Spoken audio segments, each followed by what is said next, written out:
Boa noite, igreja. Você está feliz com Jesus? Vamos dar um glória a Deus aí. Aleluia. Queridos, hoje eu tenho o prazer de estar abrindo a nossa campanha Reação, em termos de reação ao Espírito Santo, como nós reagimos ao Espírito Santo, e eu espero que Deus dê uma resposta para a sua vida hoje, em nome de Jesus. Você crê nisso? Então abre a sua Bíblia em Atos 2. Hoje eu trouxe até a minha Bíblia, que eu medito nela, foi a primeira Bíblia, pastor Wagner, que eu li toda. Primeira Bíblia que eu me converti, depois que me converti, essa Bíblia aqui tem até nome. O nome dela é Formosa. Ela não está tão bonita mais assim, mas quando eu falei assim, Raiane, pega minha Bíblia aí, física. Aí ela, qual? Aí eu falei, pega a Formosa. Ela vai pegar a Formosa? Eu falei, vai. Aí ela, então o mistério é diferente. Porque é a Formosa para sair de casa, querido. O mistério tem que ser diferente. Tua Bíblia está aberta em Atos 2? Deixa aberta aí. Queria começar perguntando para você o seguinte. Querido, fazer uma pergunta aqui. Você já recebeu um presente que você reagiu mal a esse presente assim? Já te deram um presente e você não reagiu como a pessoa esperava que você ia reagir? Você fala, mas eu nem ganho presente, como é que eu reagi a presente? Fazer a pergunta inversa então, você já deu um presente, a pessoa reagiu assim de maneira, tipo, tá bom, já passou por essa situação? Situação legal, boa? Não, né? Não. Porque quando você entrega um presente para alguém, você espera que ela reaja conforme quem recebeu um presente. Não que ela despreze aquele presente, mas que ela reaja como quem foi afetada por aquela atitude. Afinal, ela está recebendo alguma coisa, está recebendo algo de alguém. A nossa vida, ela é certamente pautada pelo modo como nós reagimos, ou como nós somos afetados pelas atitudes ao nosso redor, por aquilo que fazem conosco, ou pelas pessoas ao nosso redor. O modo como você é afetado por alguma coisa, diz o quanto aquela coisa é importante para você, ou aquela pessoa é importante para você. Eu lembro uma vez, eu tinha um amigo que eu chamava ele de Zé, o nome dele. Eu dizia que ele era hiper expressivo, né? Porque o Zé tudo era muito dramático. E aí certa vez morreu a mãe de uma adolescente, o pai de uma adolescente na nossa igreja, mas ela era uma adolescente assim, que não tinha absolutamente contato nenhum com o corpo de liderança dos adolescentes. E o Zé chegou para o nosso líder, botou a mão no ombro dele e falou assim, cara, tu não sabe o que aconteceu. Aí o Felipe Negão, foi o primeiro cara a me dizer, fala Zé.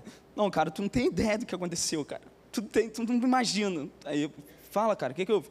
Tu não sabe quem morreu. Aí ele, quem morreu, Zé? Pelo amor de Deus. Aí ele, o pai de fulana. Quem é fulana? Quem é fulana? Fulana, prima de ciclano. Fulana, prima de... que é irmão de não sei quem. Eu não tenho a mínima ideia de quem é essa pessoa. E o pai dela faleceu. Eu vou ficar triste que o pai dela faleceu, mas não espere que eu vá reagir de uma maneira, porque de fato, a vida daquela pessoa nunca afetou a vida do Felipe, porque é mais do que natural. Ele não conhecia ela. As pessoas que nos afetam e o modo como nós reagimos são importantes para nós. Guarde isso na sua cabeça. Você vai reagir bem ou mal, a intensidade com que você reage a alguém depende do quanto aquela pessoa afetou a sua vida. E aqui, nós vamos ler em Atos 2,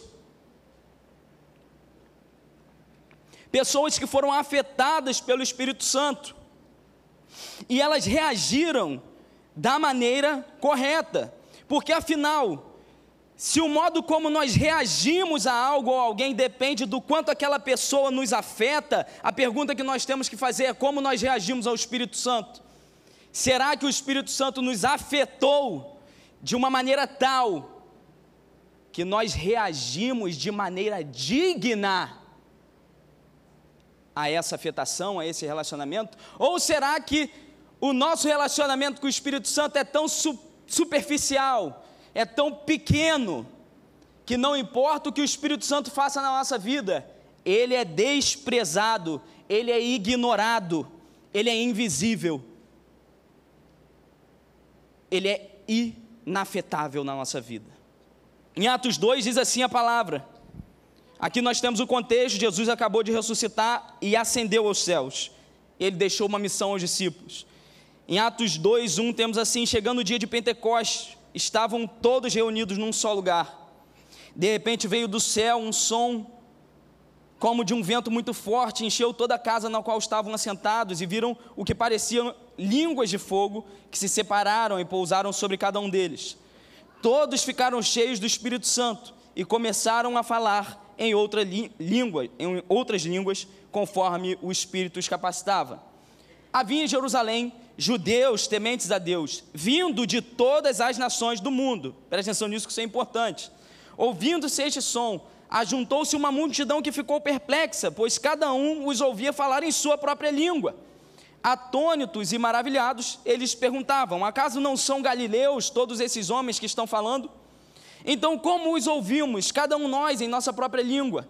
Partos, medos, elamitas, habitantes da Mesopotâmia, Judeia, Capadócia, Ponto e da província da Ásia, Frígia, Panfilha, Egito e das partes da Líbia, próximos a Cirene, visitantes vindos de Roma, tanto judeus como convertidos ao judaísmo, cretenses, árabes, nós os ouvimos declarar as maravilhas de Deus em nossa própria língua.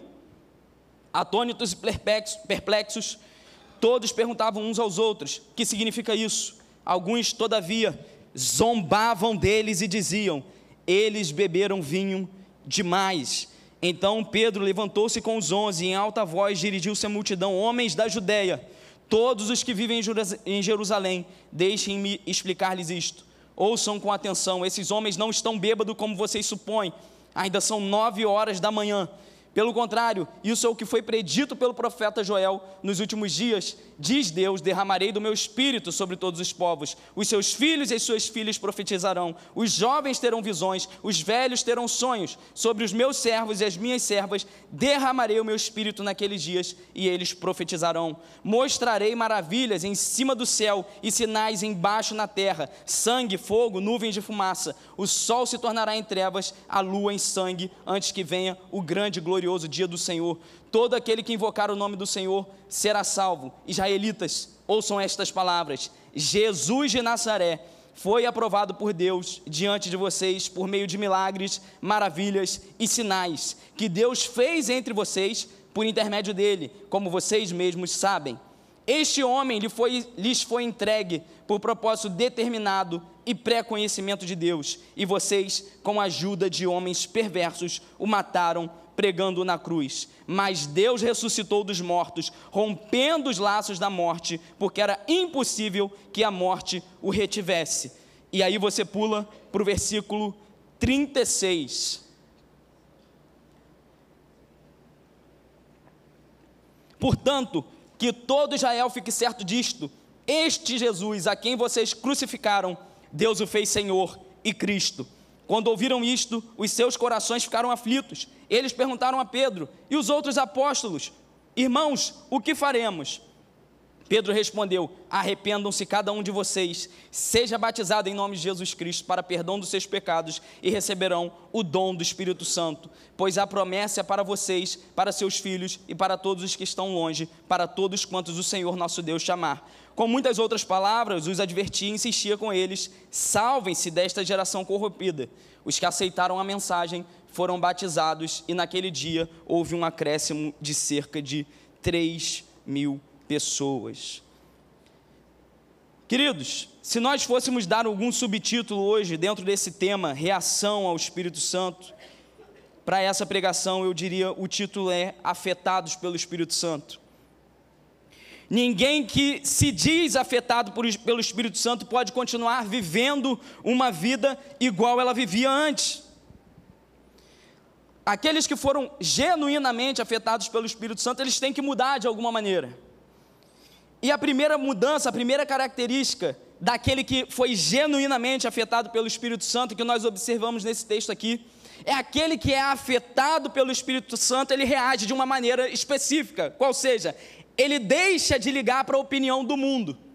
Se você observar no nosso texto, é isso que está escrito aqui no versículo 12. Atônitos e perplexos, todos perguntavam uns aos outros: o que significa isso? Alguns, todavia, zombavam deles e diziam: eles beberam vinho demais. Diz a palavra, todos ficaram cheios do Espírito Santo, querido, a ponto, eles começaram a se expressar, a ponto de, na expressividade deles, as pessoas começarem a achar que eles estavam bêbados. A pergunta é, na nossa expressividade, na nossa expressão, no nosso relacionamento com o Espírito Santo, será que nós atraímos essa zombaria do mundo? Provavelmente sim, queridos. Eu imagino esse momento aqui, em que o Espírito Santo está descendo sobre aquele povo, como se fosse um momento de vigília. Eu não sei quantos de vocês já participaram de uma vigília cheia de fogo do poder de Deus, mas parece aquela música, 500 graus de puro fogo, santo e poder, da Cassiane. Quem é que lembra essa música? Como é que é?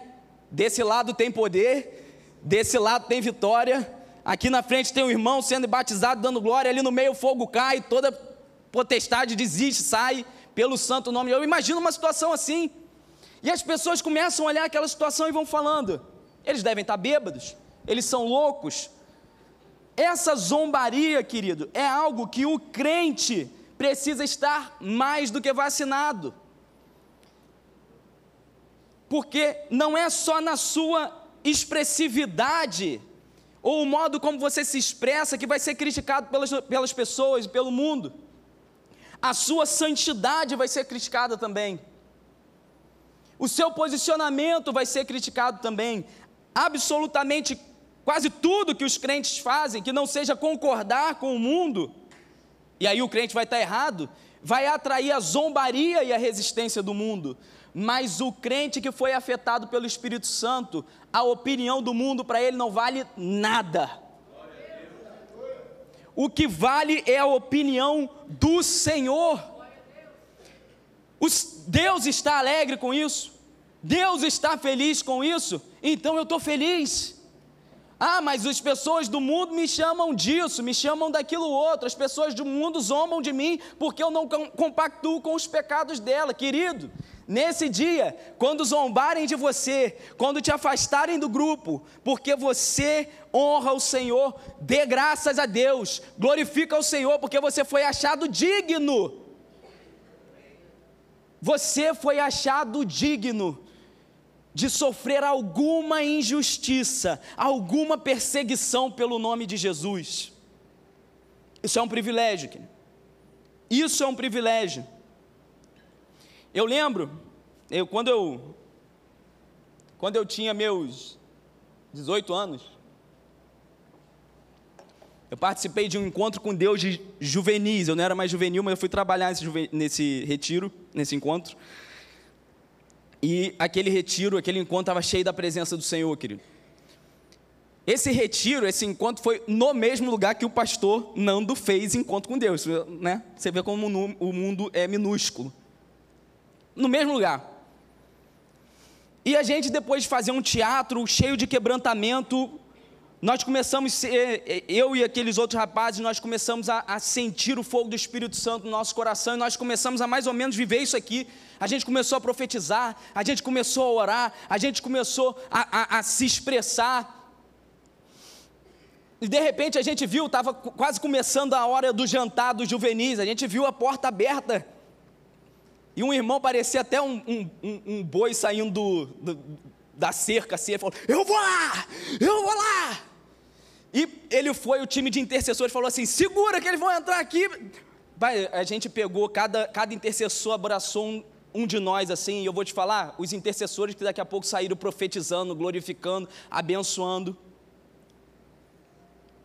Estava quase na hora do jantar, estava tocando uma música, eu me lembro até hoje, Vai Valer a Pena, do Livres para Adorar. Aquela música ficou tocando 2 horas seguidas dentro daquele lugar, e os juvenis começaram a se ajoelhar, aquilo começou a mover, as pessoas começaram a sentir o poder de Deus. Foi uma experiência incrível. Sabe o que é isso para o mundo? Loucura.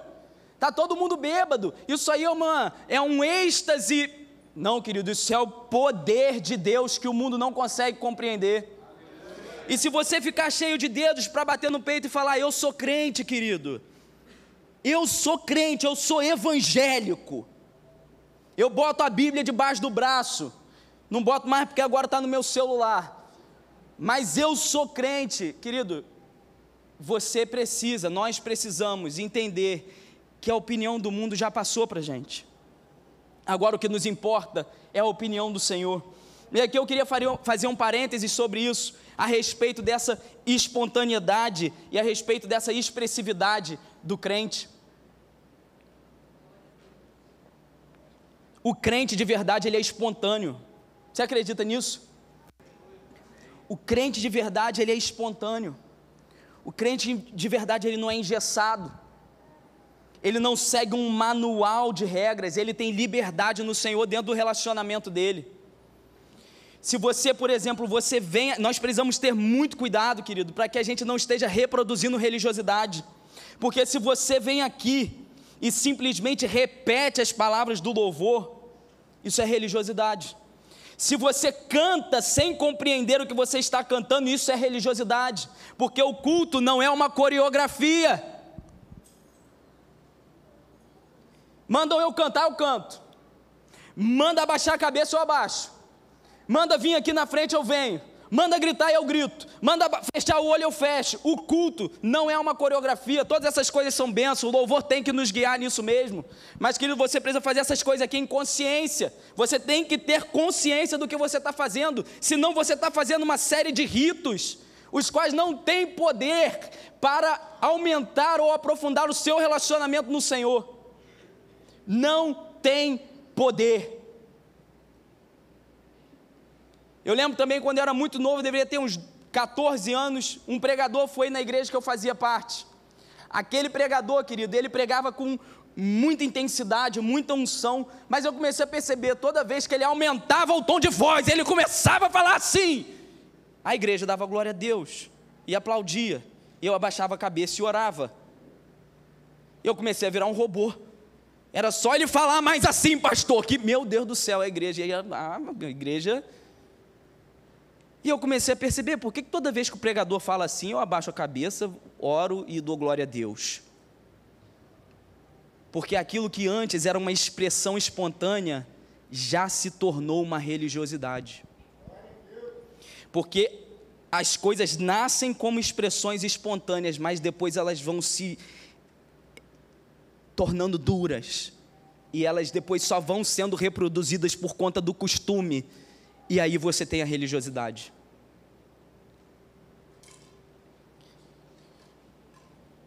Sabe qual é o meu sonho, querido, para nós como crentes espontâneos no Senhor?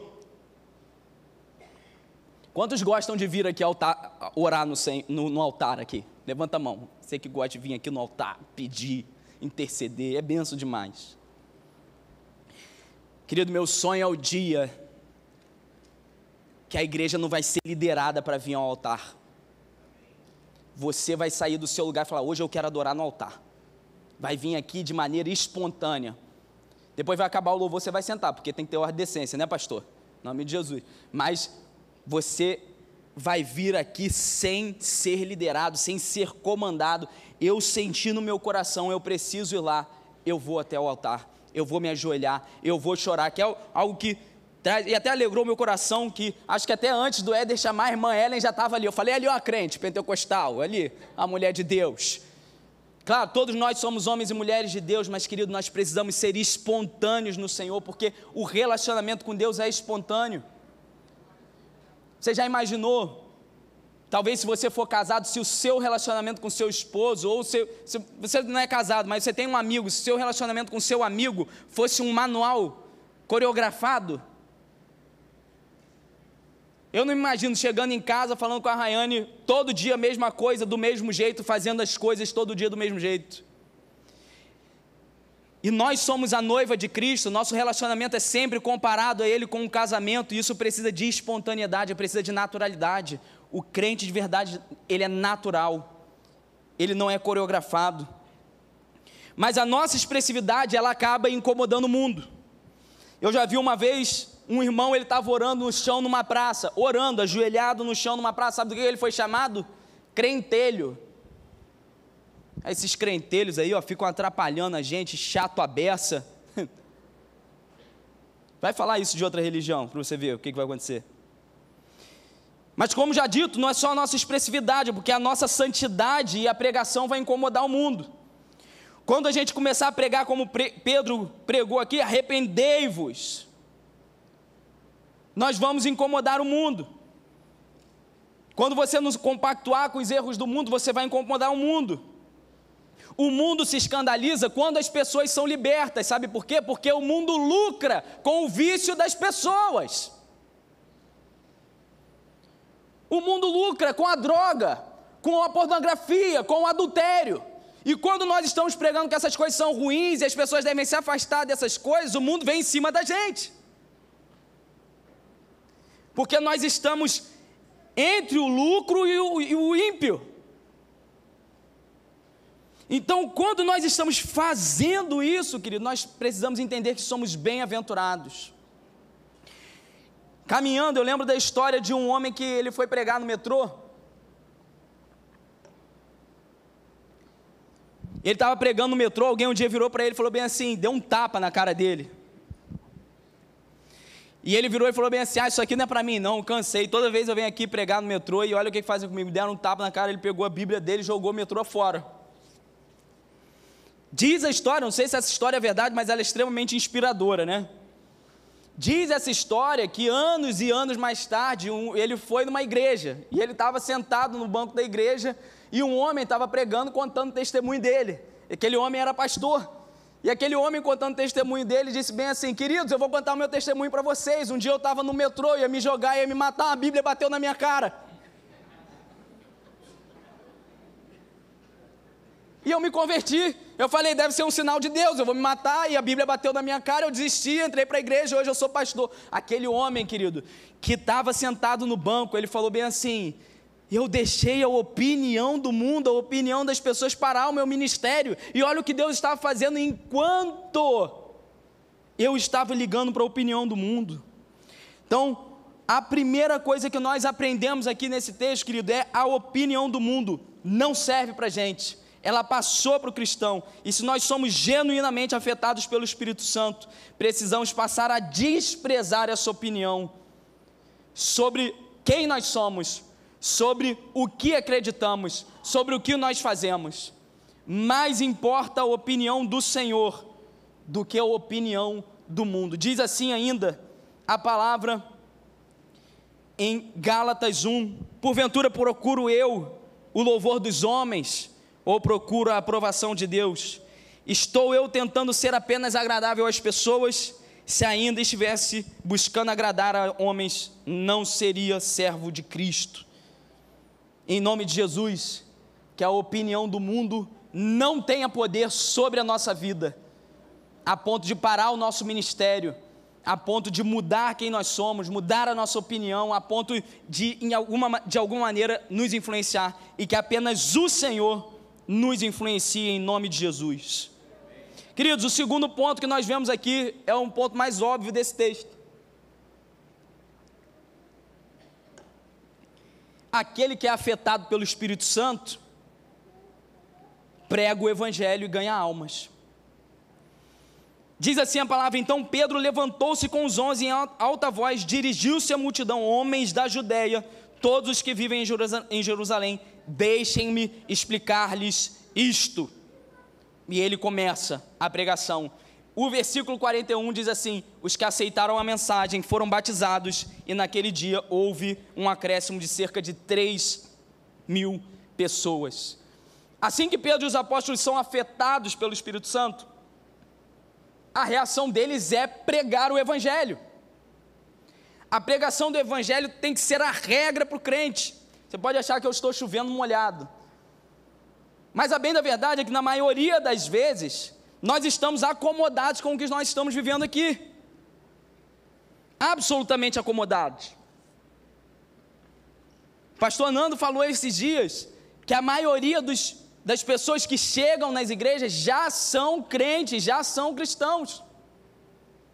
Porque a nossa pregação, na verdade, muito pouco da nossa pregação está alcançando aquele que não é cristão.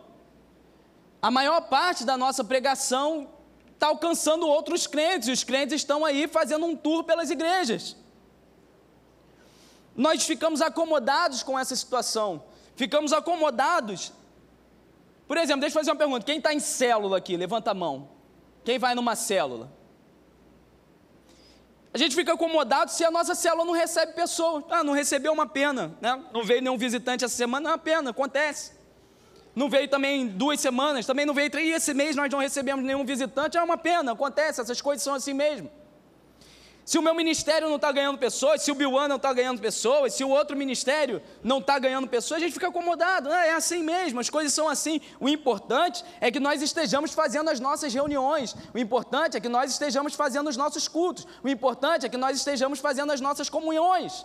Ainda que tudo isso seja importante, onde estão os perdidos, querido? Onde estão os perdidos? Nos nossos cultos de ministério? Onde estão os perdidos nas nossas células? Onde estão os perdidos? Onde estão aqueles que nunca se encontraram com Jesus? Será que não existe um incômodo em ver que a sua célula, a nossa célula, não está recebendo visitantes? Será que não existe um incômodo, sabendo que nós estamos rodeados de pessoas perdidas e ainda não estamos fazendo o suficiente? Esses dias eu vi um Reels no Instagram, falei certo, é Reels? Um policial falando que tinha um PP na favela, eles faziam parte daquela PP e um dia eles foram fazer uma patrulha. Saíram 5 policiais com fuzis e de repente eles encontraram aproximadamente 40 pessoas em conflito com a lei, que é o termo politicamente correto, que saiu, o vagabundo saiu de moda e entrou em conflito com a lei, né?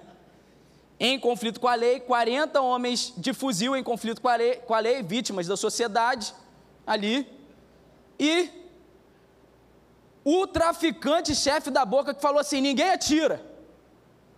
E o traficante-chefe da boca falou assim, pode passar, ninguém vai fazer nada com vocês não. Aquele policial falou assim, queridos, naquele dia eu fiquei com um gosto, ele usou um gosto, uma expressão que eu posso usar também aqui, pastor, mas ele falou assim, um gosto de excremento na boca, um gosto de titica, porque é uma situação, nenhum policial vai pedir a bênção do traficante para passar em lugar nenhum, isso é contra a atividade, isso fere quem o cara é.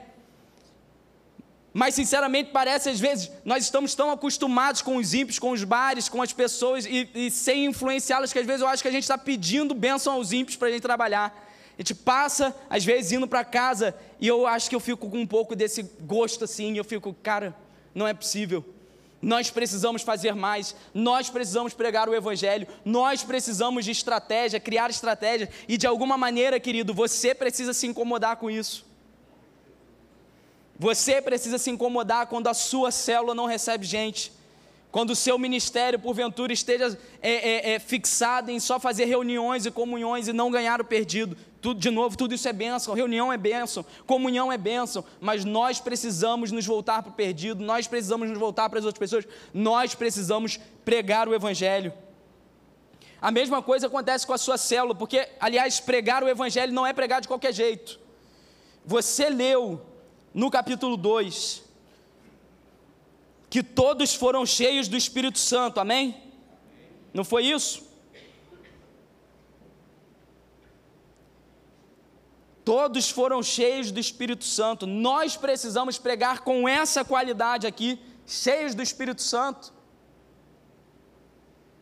E você precisa se avaliar, às vezes você é líder, auxiliar de célula, se você tem ministrado ou se tem ido à sua célula e feito aquilo ali, ministrado com unção e poder do Espírito Santo, porque a célula não é uma reunião, a célula é uma ferramenta, um instrumento para ganhar almas.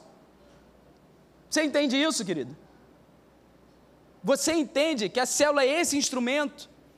Não um local de reunião, não um local para a gente trocar uma ideia, mas um local para as pessoas saírem de lá edificadas pela palavra do Senhor. Elas vão sair edificadas se elas entenderem, se elas verem intensidade no líder, se elas verem genuinidade no líder, se elas verem vontade no líder, naquele que está ministrando, ou não só no líder, no auxiliar, naquele que está ministrando naquele dia. Faça tudo, querido, cheio do Espírito Santo. Quando eu fui preparar essa pregação, eu acabei lendo um livro que eu sempre recorro, que é o Porquê Tarde do Pleno Avivamento, do Leonard Ravenhill. Escreve o Ravenhill assim, queridos: salvar pessoas é a nossa única missão, e as pessoas estão perecendo. Quem aqui, na época que estudava, pai falava bem assim: teu único dever é estudar. Quem já ouviu isso? Cara, tu só tem que estudar, tu não trabalha, tu não limpa a casa.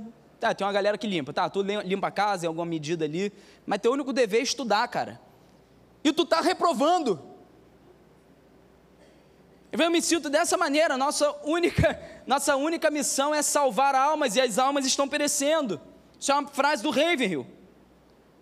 E o próprio Ravenhill, ele veio trazer um exemplo de pregador. E o exemplo que ele trouxe foi João Batista. No capítulo do livro Um Profeta para Pregar aos Pregadores, diz a palavra que antes de João Batista, se você já leu ou você entendeu alguma coisa sobre teologia, antes de João Batista, o último livro da Bíblia, se passam 400 anos entre a profecia do profeta Malaquias e João Batista. 400 anos de silêncio profético, 400 anos onde os sacerdotes, fariseus ministrando ali, não tinham uma palavra profética, uma palavra para dizer, assim diz o Senhor, não tinham uma revelação de Deus. E o que um exército de sacerdotes não fez em 400 anos, João Batista fez em 6 meses. E por que ele fez isso? Porque João Batista, queridos, era um pregador cheio do Espírito Santo. João Batista, antes de começar a pregar, ficou 20 anos no deserto, vivendo no deserto. Diz a palavra que ele comia o quê? Gafanhoto e mel silvestre, e se vestia com peles e com um cinto de couro. Assim como João Batista, Paulo, que a gente acha que Paulo, caíram as escamas dele, num dia, no outro ele estava pregando, no outro ele estava em Corinto, no outro ele estava em Tessalônica, aí ele já converteu metade da Grécia, aí ele já estava em Antioquia, aí ele já está pensando em ir para Roma. Não foi assim. Paulo passou 3 anos no deserto da Arábia. Diz o Leonard Ravenhill que existe uma faculdade que os pregadores fazem, que é a faculdade do silêncio. 20 anos no deserto, 3 anos no deserto, é a faculdade do seu tempo a sós com Deus. Se você quer ser um pregador, se você se sente chamado para ser um pregador da palavra, você tem que passar pela faculdade do silêncio, a faculdade da solitude, onde você passa tempo sozinho, você e o Senhor. Muitas vezes, querido, nós confiamos em conhecimento teológico, na faculdade de teologia, no seminário, e absolutamente essas coisas não são ruins, na verdade são bênção. A sua faculdade de teologia, o seu seminário, mas deixa eu falar uma coisa para você: faculdade de teologia não forma pastor, forma teólogo. Pastor é formado no íntimo com o Senhor, no tempo a sós dele com o Senhor. Faculdade de teologia forma teólogo. E aliás, muito cuidado com algumas faculdades de teologia, porque algumas delas têm o poder de tirar a fé do crente. Algumas delas. Mas às vezes a gente confia nessas coisas. O brasileiro tem muito disso, de confiar no seu diploma. Eu tenho diploma, eu tenho educação formal. Mas para Deus não existem diplomas, querido. Não existe um papel que certifica que você é crente. Não existe um papel que certifica o seu relacionamento com Ele. Só o seu relacionamento com Ele é a autoridade, nenhuma outra coisa. Eu marquei aqui na minha Bíblia, por isso que a Formosa veio hoje aqui, querido. Todas as vezes que Lucas, aqui no livro de Atos, ele repete que os discípulos foram cheios do Espírito Santo. Atos 4, versículo 8, então Pedro cheio do Espírito Santo. Atos 4, versículo 31, moveu-se o lugar em que estavam reunidos e todos foram cheios do Espírito Santo. Atos 6, versículo 3, escolhei, pois, irmãos, dentre vós, varões de boa reputação, cheios do Espírito Santo. Atos 7, versículo 55, mas ele, estando cheio do Espírito Santo.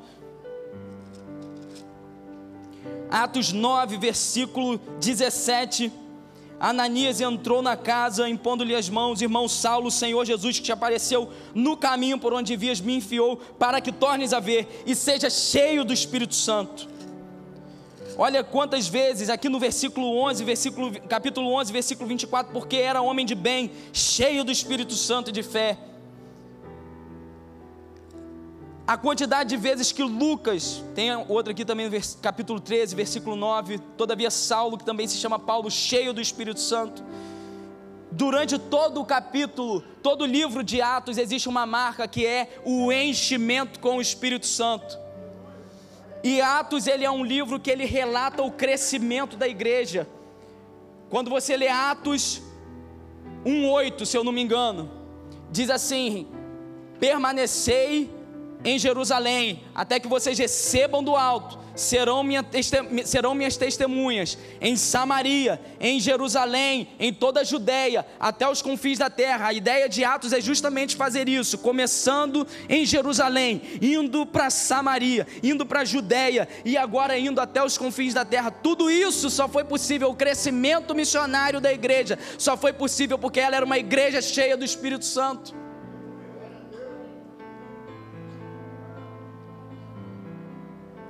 E isso começa com a gente se incomodando de não estar ganhando almas.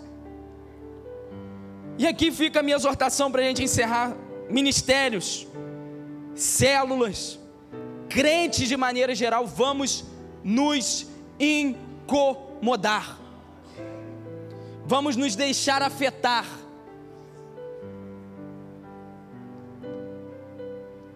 Você sabe, você não é hipócrita, eu tenho certeza disso.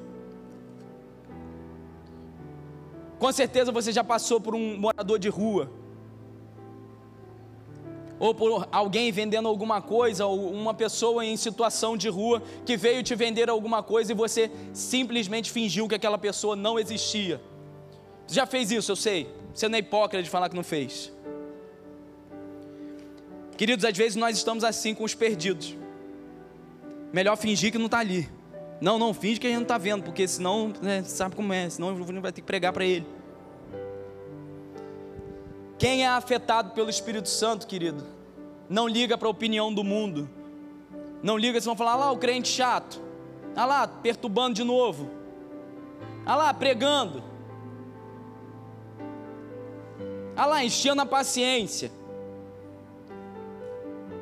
Pô, tá me mandando mensagem para ir na célula de novo, cara. Vou bloquear. Não liga para a opinião do mundo. E quem é afetado pelo Espírito Santo prega o Evangelho cheio da unção, cheio do poder de Deus e ganha almas.